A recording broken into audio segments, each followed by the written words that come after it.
約翰雷克事工，庫里布雷克，屬天醫治訓練系列，總共有19期，第3期，2022年中文翻譯修訂版。想聯繫事工嘅話，請登錄網頁 www.dominionist.com。我哋要講第3章，手冊第29頁，第29頁，第3章，關於最終嘅權威，呢個係我哋要討論嘅基礎。呢度講到，神嘅話係我哋最終嘅權威，我哋嘅經驗必須要由聖經嚟判斷，而唔係用我哋嘅經驗嚟判斷聖經。神嘅話係永遠安定在天，我哋必須將神嘅話安定喺地上。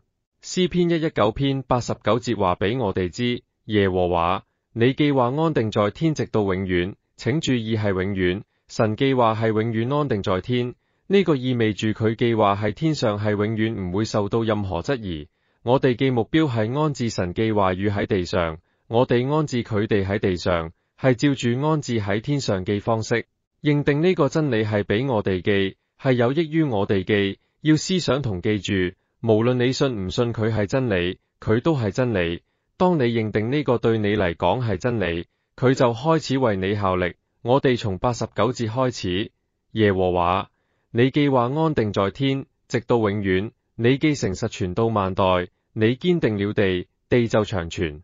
天地照你嘅安排傳到今日，萬物都喺你嘅僕役。我若不是喜愛你嘅律法，早就在苦難中滅絕了。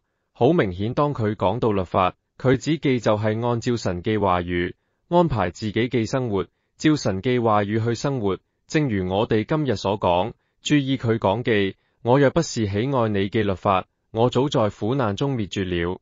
當佢以神嘅律法、神嘅話語為樂，咁就讓佢喺苦難中不至於滅亡。請注意，神嘅話係永遠安定在天嘅，永遠唔會改變。佢今日講嘅話，100年後都唔會改變。我認為對我嚟講，最大嘅啟示係，有一日我拎起聖經，讀到呢節經文，我就意識到，呢個同我20年前讀嘅聖經係一模一樣，從來冇改變過。阿門。然後我就醒悟到，佢冇改變，唯一改變嘅係我必須改變，同神嘅話語對齊，而唔係試圖讓佢同我一致。你唔可能讓神改變心意去認同你，係你必須改你嘅心意去認同神。安定呢個詞，佢話佢嘅話已經被安定。詩篇119篇89節裏面嘅安定嘅呢個詞，希伯來語係安置嘅意思，佢嘅意思係設定一個界限。耶和華，你嘅話語永遠定了界限，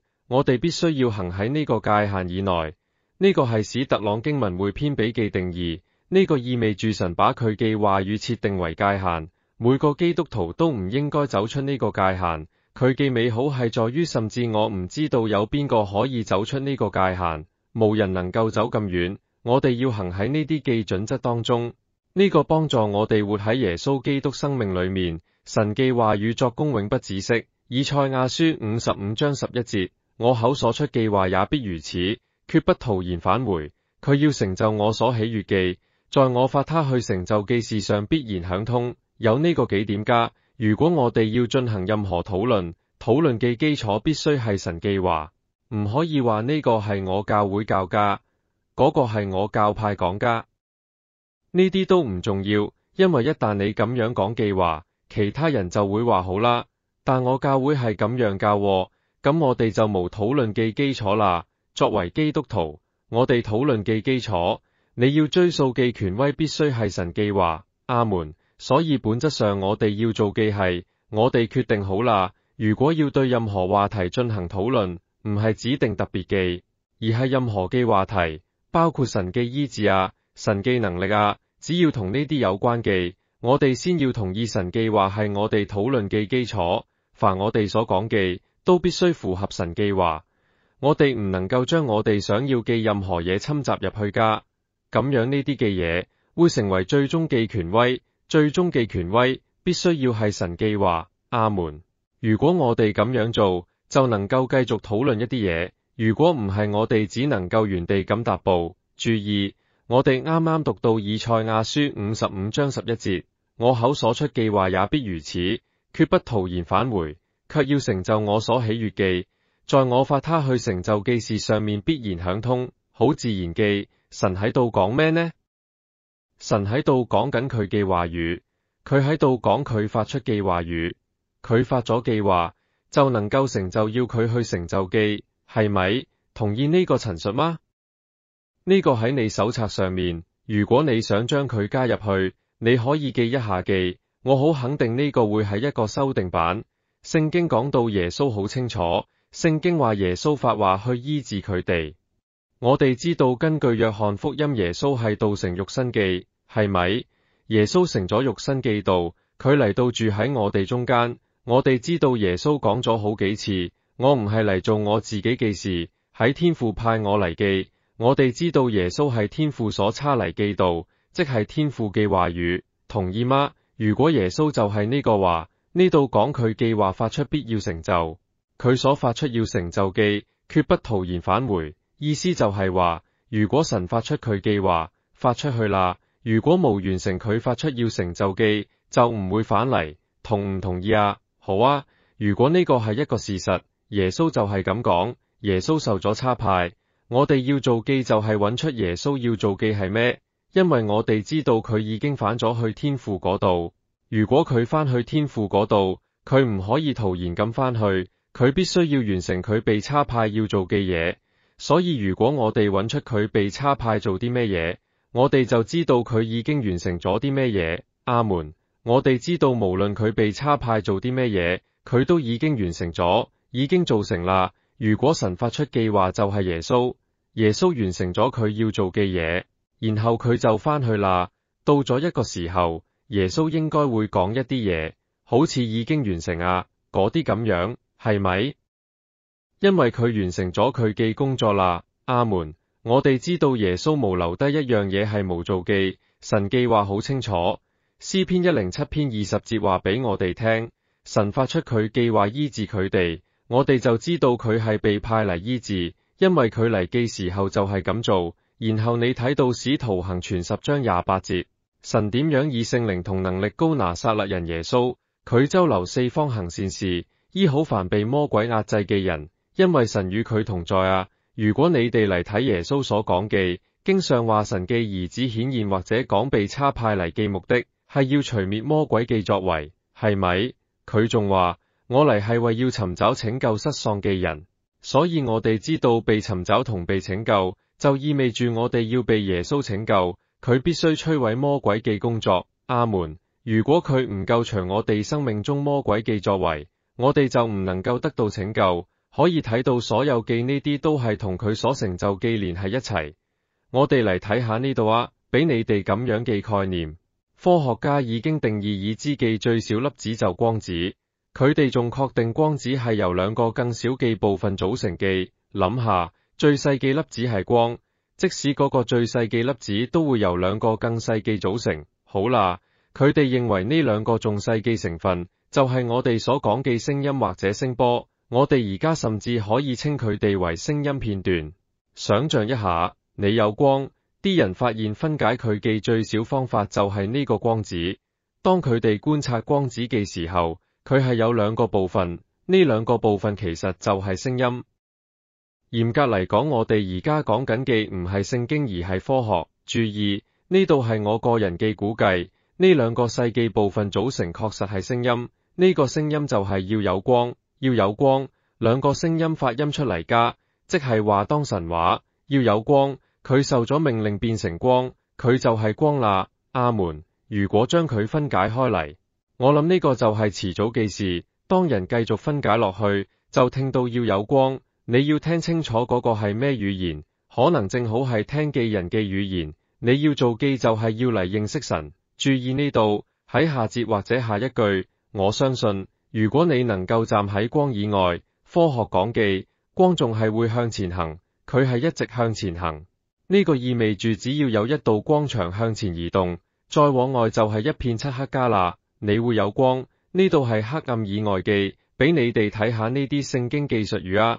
如果你哋站喺光所在嘅地方以外，最終呢道光牆會擊中你，至少會照到你。我個人認為呢，無論咩時候發生，只要你能夠企喺邊緣嗰度，等到嗰光照到你，一等到個光牆靠緊你呢，我相信你會聽到要有光，神聲音發出嚟，果徑直往前，因為佢用佢大能嘅話語去托住萬有。明唔明白啊？話語發出嚟，當神嘅話語發出，就會有光跟隨住，無論光去到邊度，都係跟住神嘅話。明唔明白啊？呢一啲好重要。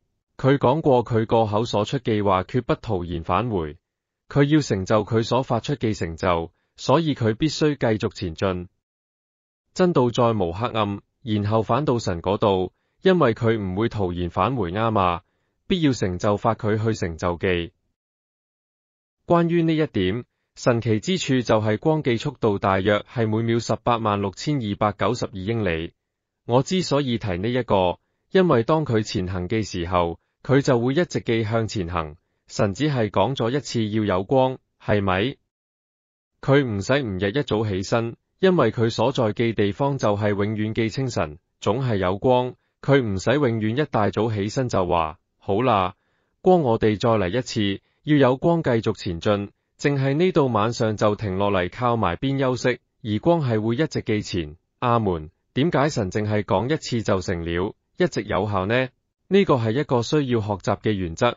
咩意思啊？咁就意味住神講咩嘢，佢都只係講一次，只要佢講一次就一定會發生。佢可能會重複幾次，但佢唔一定要咁做先有效。如果佢一再重申，係佢提醒我哋呢個係會發生㗎，佢淨係講一次啫。好啦，等我哋將呢句說話應用到喺醫治上面。以賽亞書53章係講實話，聖經每一卷記書裏面都有醫治。如果你讀過聖經每一卷書，你會發現每一卷都有醫治，甚至第一卷書創世紀第一個記錄落嚟得醫治嘅人，就係一個異教徒。佢唔係聖徒啊，唔係先知啊，唔係神看為好嘅人啊，而係一個異教徒嘅君王，係通過先知嘅禱告醫好佢㗎。如果有人話神唔會醫一啲人，係因為佢哋生活有罪，聖經第一卷書就證明呢個唔係真啦。既然神發咗話啦，我哋將佢歸結為普通嘅經文，盡可能去睇呢啲細節。我哋可以睇到呢，以賽亞書53章，而家唔使翻開佢，喺以賽亞書53章4至5節講到我哋嘅身體得醫治，最後會講到因他受嘅鞭傷，我哋得醫治，就俾咗我哋一個概念。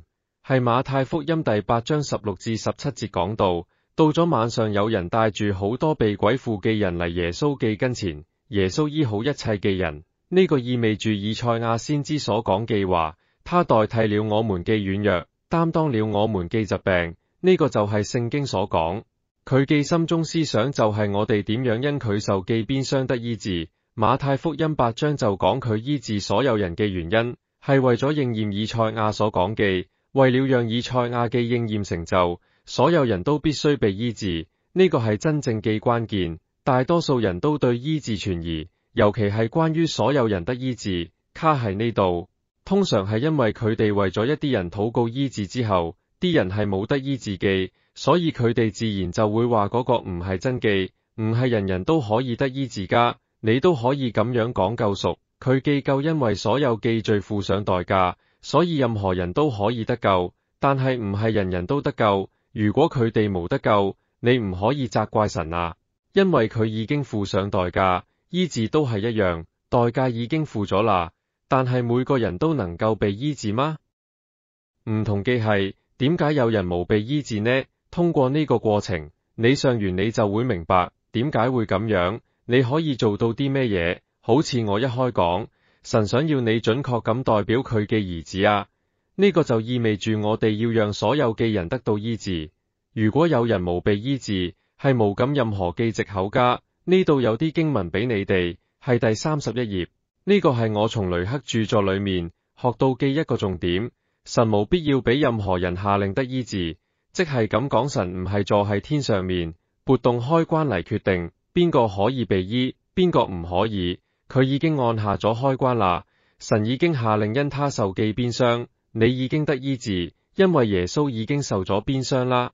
醫治呢部分已經完成咗㗎啦，神已經付咗代價，耶穌付咗代價，神已經接受咗佢嗰邊所有嘢，已經完成咗啦。而家要做嘅就係我哋從上頭裏面領受。所以如果有一個人有疾病，關鍵在於唔係神無應允醫治啊，而係一係我哋無接受佢啦，一係我哋無將醫治服侍帶出嚟。呢點我哋仲會繼續講㗎。藉住基督徒除毀仇敵係人身上嘅工作，將神計劃建立喺地上面，該由我哋下決定去執行，將仇敵擊敗。神已經戰勝咗佢嘅仇敵，神唔需要再做任何嘢，引發任何人得醫治，佢已經下咗令，佢已經付上代價。問題唔係神嗰邊啊，係我哋呢度啊。詩篇138篇2節，我要向你嘅聖殿下拜，為你嘅慈愛和誠實稱讚你嘅名，因你使你計劃顯為大，過於你所應許嘅，或者可以講超乎你嘅名聲。人哋睇咗就會話，睇下，神將佢計劃定安喺天上面，其實我哋都做同樣嘅事。如果有唔守信用，佢嘅名聲就唔好。佢話佢會咁做，有人就講某某人佢計劃你唔好信啊。點解啊？你嘅名聲好唔好，在於你係咪守信用。只用當神守信用嘅時候，神先係神，明唔明啊？聖經話神高舉佢嘅話語係神嘅名之上，換句話嘅係講，神發咗嘅講，神嘅名聲在於佢係咪守信用。如果神講咗，佢就要守住佢嘅話。神嘅呢個標同我哋人類係一樣嘅。當我哋看到神嘅話語，我哋點樣知道係真嘅？因為如果唔係真嘅，神就唔係神啦。呢個唔係在於神點樣揀啊，佢唔可以隨意嚟去加。咁樣講啊，神有權能，又有能力選擇佢所計劃，但係一旦佢已經講咗，佢就唔可以再邊句話去支持。換句話講，佢會好謹慎咁講嘢㗎，佢淨係講佢會做嘅嘢，明唔明啊？將呢個寫低啊，再俾你哋幾個。神永遠將信守佢計劃，同佢計劃係連埋一齊記。事實上喺我哋所擁有嘅耶和華記名裏面，呢啲名永遠顯示出神嘅本性同品格。耶和華拉法，佢係醫治嘅神；耶和華沙龍啦，佢係你嘅平安。有呢啲唔同記名，每一個都顯出神嘅品格。有人話神唔可以醫治嘅話，既係話神改變咗佢記名啦，因為佢唔再係耶和華拉法醫治嘅神啦，佢都改變咗佢嘅品格同特質。因為呢啲名係指向佢嘅品格嘅，呢個都向我哋展示咗耶和華記名最主要嘅一點，顯示咗神要向我哋係一個點樣嘅神。佢話我要對你成為一個咁樣嘅神，然後就俾咗我哋一個咁樣嘅名，耶和華拉法啦，我係醫治你嘅神。呢個仲係時態，表示持續進行家，總係醫治家。呢個同佢記名係相連家。馬拉基書3章6節話，因我耶和華是不改變的，所以你們雅各之子沒有滅亡。換句話，呢句話係好意思，即係我係神，我唔會改變㗎。如果我唔係咁，你哋早就死咗啦。差唔多係話你應該慶幸我無改變。如果你翻去讀會睇到佢係到講緊咩嘢㗎。希伯來書13章8節，耶穌基督昨日今日一直到永遠都係一樣嘅。第9節，你哋唔好俾嗰啲諸般怪異嘅教義去吸引啊，因為人心靠恩德堅固先係好嘅。阿門。詩篇119篇1整裏面都係關於神話語嘅價值，你可以去讀啊，都係關於神嘅話語。路加福音1章38節，瑪利亞話，我係主嘅使女，情願照你嘅話成就喺我身上。佢無質疑，佢淨係話呢個會點樣成就呢？意思即係話我唔會懷疑佢會發生，我淨係想知道佢點樣發生，所以佢無懷疑，佢淨係話我明白啦，照你計劃成就喺我身上，但係到底係點成就㗎？佢無懷疑，佢咁樣講，情願按你計劃成就喺我身上。呢個係一個好好嘅聲明，值得去記，學着去用佢啊。情願按你計劃成就喺我身上，咁樣係講緊咩啊？你話因你受記鞭傷我得醫治，情願按你計劃成就喺我身上啊。我開始接受佢。路加福音2章29節，呢度講到主啊，如今可以照你計劃釋放僕人安然去世，即係話你向我承諾過家，我會活着見到彌賽亞。而家我睇到啦，我可以走啦。我可以再俾你好多類似嘅經文。路加福音5章5節，西門話我哋整夜勞力，無打着咩嘢，但依從你記話我就下網。注意佢講咗啲咩嘢，佢無話下。我係個漁民喎，你係個傳道，你話俾我聽點打魚。我哋整夜喺度打魚，一啲收穫都無喎，但係照你記話，我哋就去做啊。佢照做，佢哋得到啲咩啊？佢哋捉到嘅魚超過佢哋所得到嘅。佢講咗啲咩啊？佢無去懷疑啊，佢淨係話照你記話，你話啊，等佢成就啦。約翰福音17章17節，求你用真理使佢哋成聖，你記道就係真理。我哋講嘅過程裏面，你會聽到一啲嘢，就係真理同事實係會有區別噶。事實人人都可以睇到，但真理就係真理，與事實無關。神記話就係真理，呢個就係點解醫生可以睇你記報告，睇 X 光片，佢可以話俾你聽個事實，但佢可能無真理。如果你站立喺真理上面，事實就會改變。令人驚奇既係人想將身體表達出嘅當作真理，而唔當係事實，就好似話佢哋嘅身體係唔會改變咁。但係如果你哋當中任何人翻去睇翻20年前張相啊，你冇辦法唔承認事實已經改變咗。等我哋嚟睇下其餘嘅經文啦。馬太福音22章29節，耶穌回答話：你哋錯啦，因為唔明白聖經，亦都唔曉得神嘅大能。呢點係好重要噶。有兩點你必須要知道，你必須要知道經文仲有神嘅大能。如果你淨係知道經文唔知道神嘅大能，你就會出錯。如果你淨係知道神嘅大能，唔知道經文，你都會出錯。如果你知道經校同神嘅大能，你就唔會出錯。兩方面都好需要知道噶，呢個好重要。約福音10章30節，耶穌話我與父原為一。猶太人又攞起石頭要嚟打耶穌，耶穌就對佢哋話：我從父顯出好多善事俾你哋睇，你哋係為邊一件事打我呢？猶太人就話：唔係為善事攞石頭打你，係為你說僭妄嘅話，為你係個人反將自己當作神。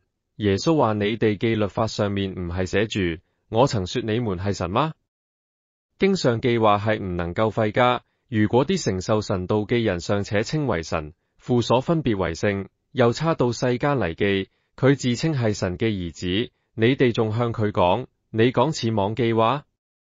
如果我唔做我父嘅事，你哋就唔使信我；如果我做咗，你哋縱然唔信我，都應該信呢啲事，叫你哋又知道又明白父喺我裏面，我亦都喺父裏面。阿門。呢個係講緊神嘅大能，結合佢嘅話語。而家我哋進入第4章。第4章，耶穌點解醫治？呢個係一個好好嘅堅實嘅基礎，因為好多人唔知道耶穌點解要醫治。我聽過好多說法，佢醫治係為咗證明佢係神。如果佢醫治就係為咗證明佢係神，咁嗰12個門徒都係神，因為佢哋都醫治；嗰70個人都係神，因為佢哋都醫治。仲有一啲人記名我唔知啊，但佢哋趕鬼，一定都係神。耶穌醫治唔係為咗證明佢係神。事實上，腓立比書話佢倒空咗所有讓佢喺地上成為神記，意思話佢無用任何嘅嘢係任何人類唔能夠用記。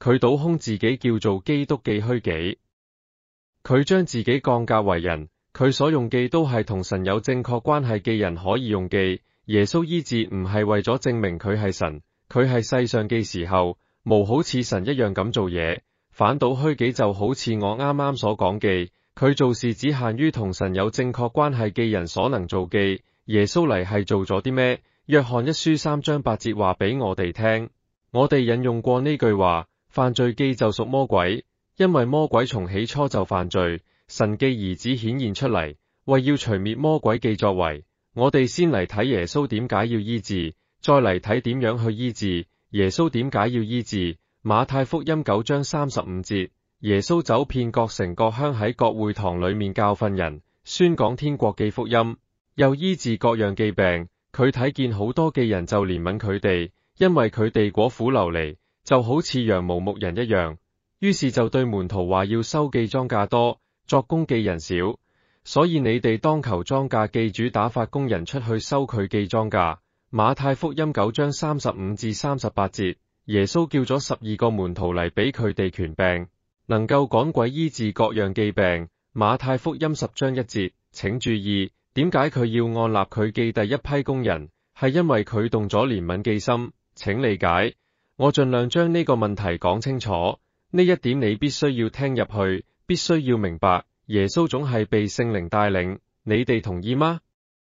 總係被聖靈帶領，換句話講，無論佢喺度做緊咩嘢，因為佢總係被聖靈帶領，所以佢唔會做任何唔受聖靈帶領嘅事。你話副理，你來來回回就喺度講同一件事喎。我知，我係有意思咁講㗎。我想讓你明白嘅係，如果話佢總係被聖靈引導，咁就無必要提出佢係出於憐憫而做嘢啦。除非呢個帶出一個事實，係咩嘢促使佢咁做。當我哋話係被聖靈帶領，我哋明白意思就係被聖靈充滿，受聖靈嘅影響，佢所做嘅嘢都係神嘅旨意。如果你注意到每次佢被感動做嘢，佢總係出於憐憫被推動㗎。唯一一次話佢係被聖靈引導，係講到佢被聖靈引導去到曠野接受魔鬼嘅試探。呢個唔係大多數人需要嘅引導嚟㗎。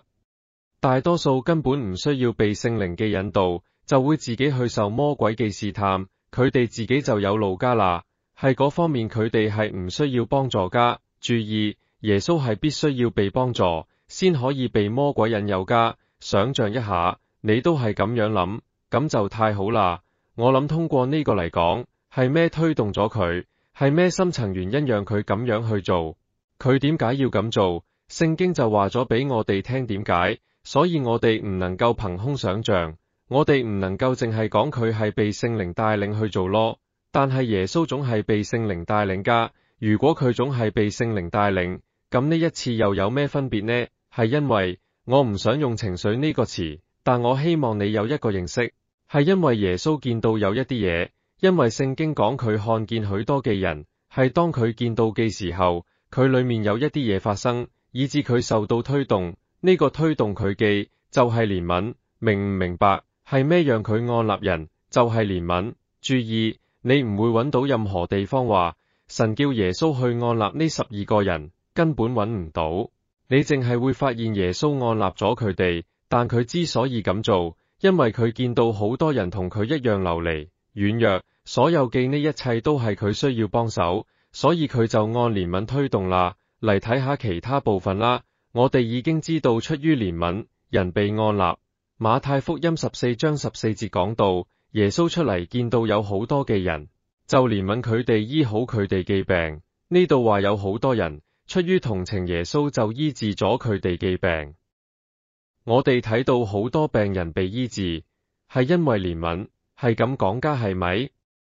我哋見到按立，仲有好多人被醫治。馬太福音20章29節，佢哋出耶利哥嘅時候，有好多嘅人跟隨佢。注意，一次又一次，一模一樣，好多嘅人，好多嘅人，好多嘅人，一次又一次都係咁講。呢度又講好多嘅人啦，有2個瞎子坐喺路旁，聽講耶穌會經過，就大喊啦：耶穌啊，大衛嘅子孫，可憐我哋啊！注意呢度，佢哋冇話醫治我，佢哋淨係話可憐我哋啊。點解啊？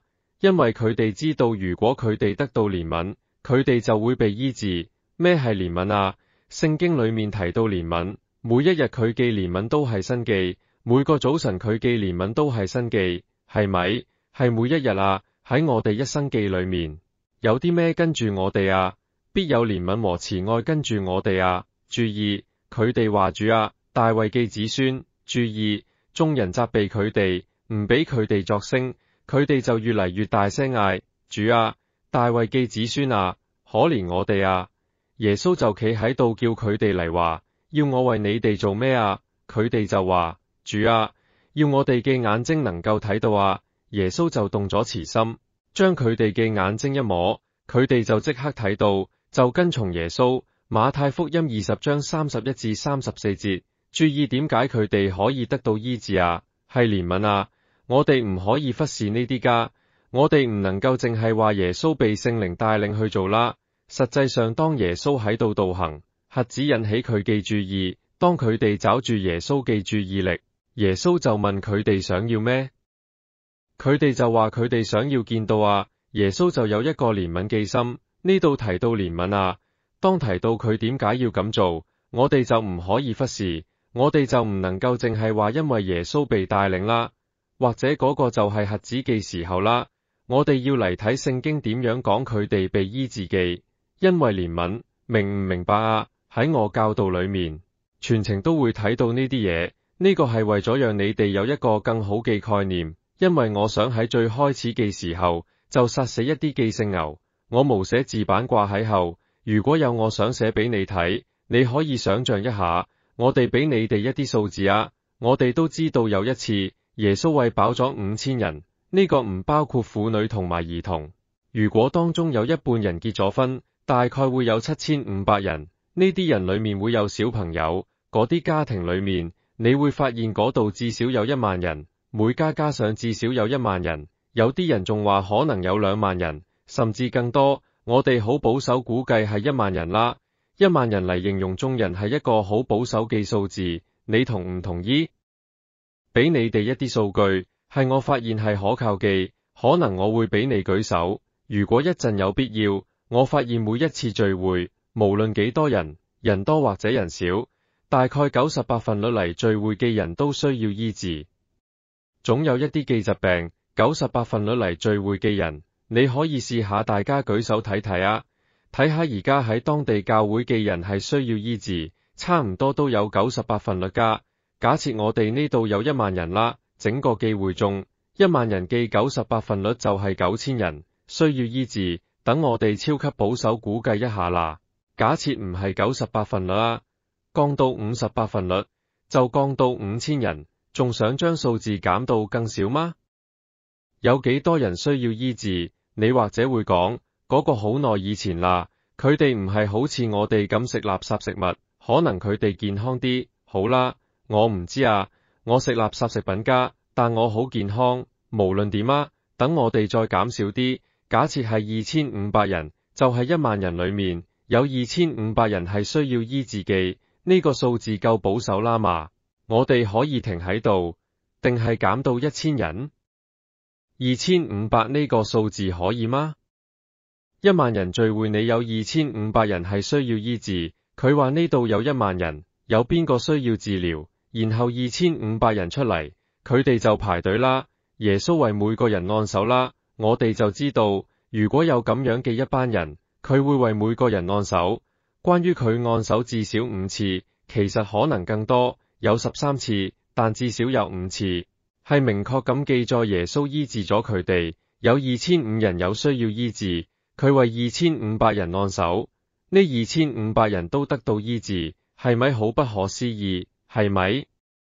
呢個就係實際發生嘅，盡管有唔同嘅數字，但無論點，佢哋都係得到醫治。令人驚奇嘅係，耶穌必須係咁樣，如果唔係成個教會就會搞錯咗啦。如果唔係，耶穌就會係有史以嚟嘅傳道。諗下，佢可以讓呢2500人，無人係有罪嘅。假設係咁啊，佢哋都冇經歷過任何世代嘅咒詛，需要破除，無啊，無一個，無咁記載啊。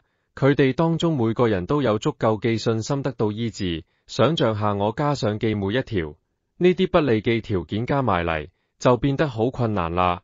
我哋可以一直咁假設落去。所有呢啲嘢加埋入嚟，我哋淨係加咗3個啫。所有加入嚟既做理由、做解釋，呢個會阻礙醫治嘅，嗰個會阻嘅，有咗呢個就唔可以發生醫治嘅。好啦，耶穌有2500人，無邊一個係無被醫治喎。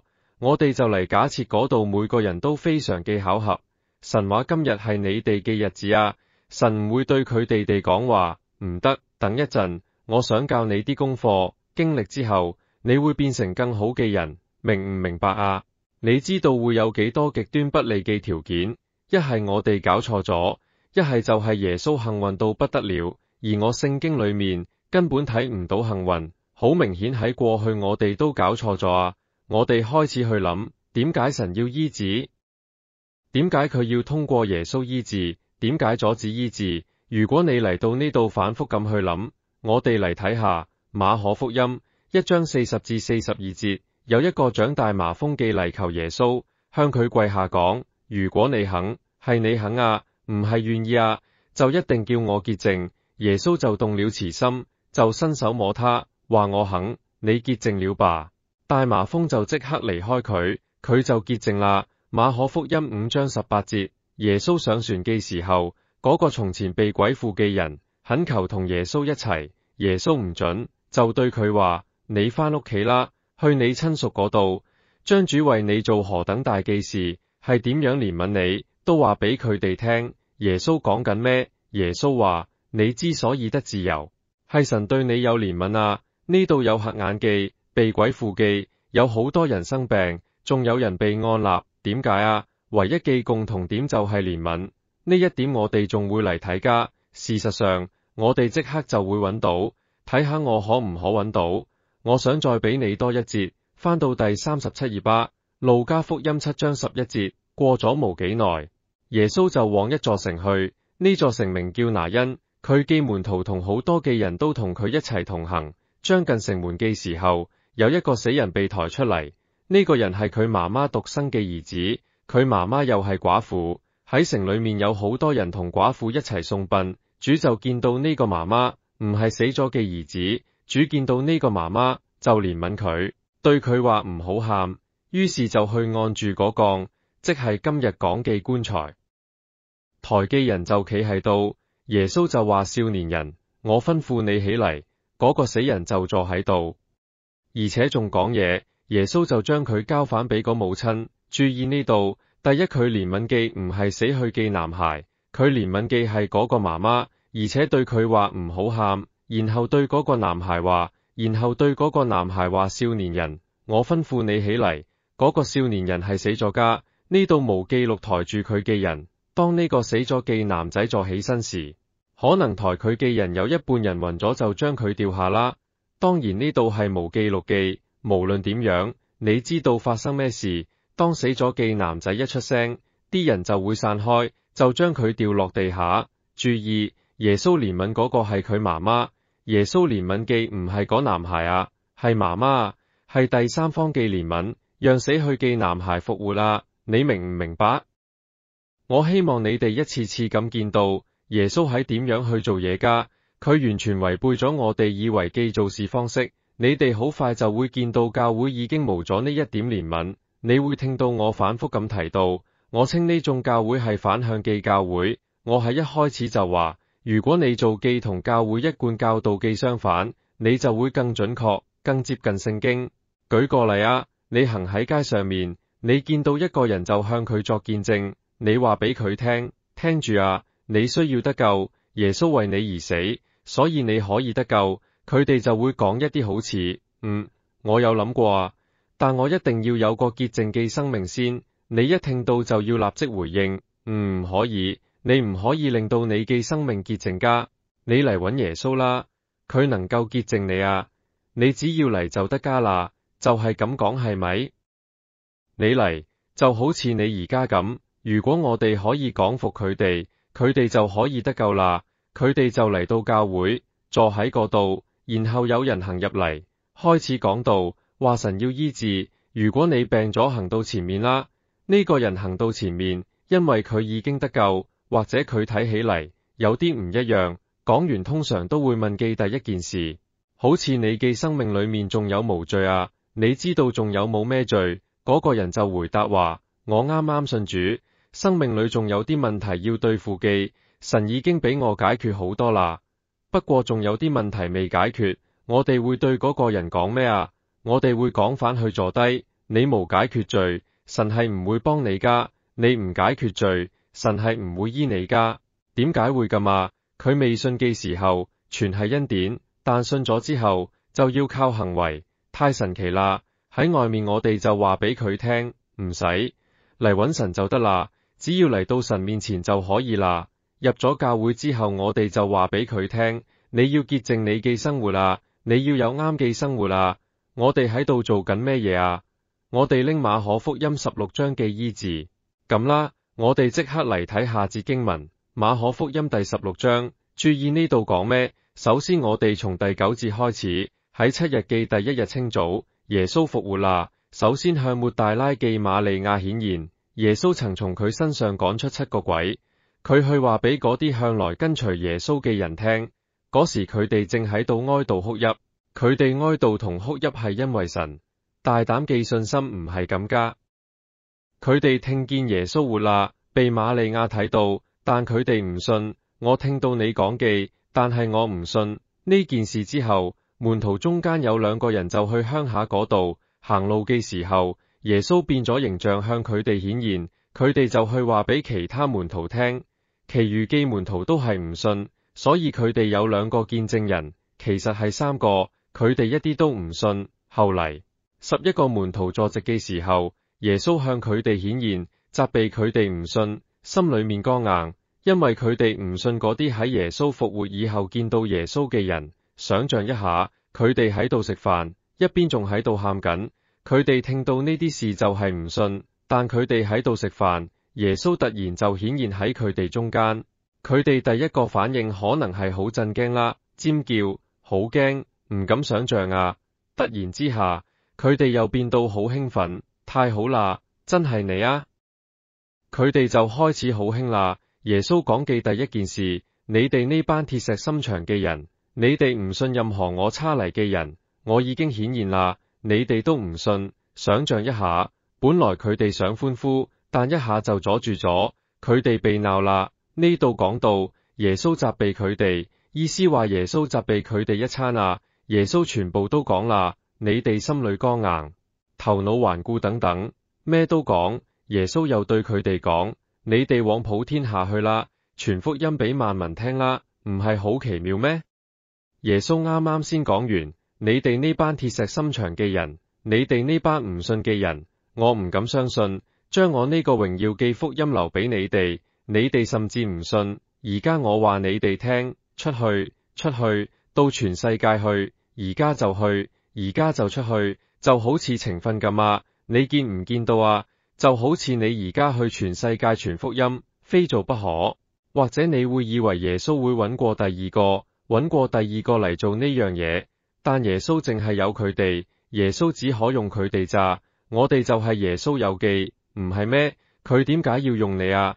因為我太偉大咯，太聰明咯，我敏捷啦，識得所有記神學啦，唔係因為咁啊，係因為你在場啊，你願意啊，咁就夠加啦。點解啊？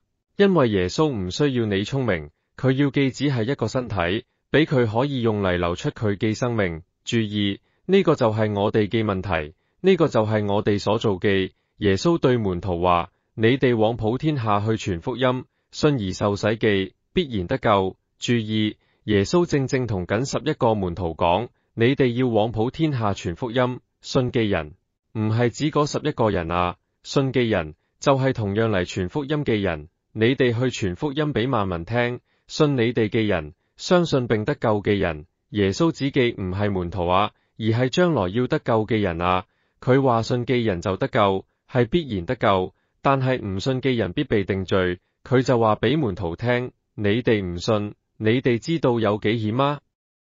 門徒啱啱就係去咗呢個情況啦。耶穌話信嘅人必有神蹟奇事隨住佢哋，奉我記名趕鬼，講新方言，手能拿蛇，若喝什麼毒物也必不受害，手按病人，病人就必好啊！注意，耶穌喺度話，醫治字係神蹟啊，醫治係一種神蹟。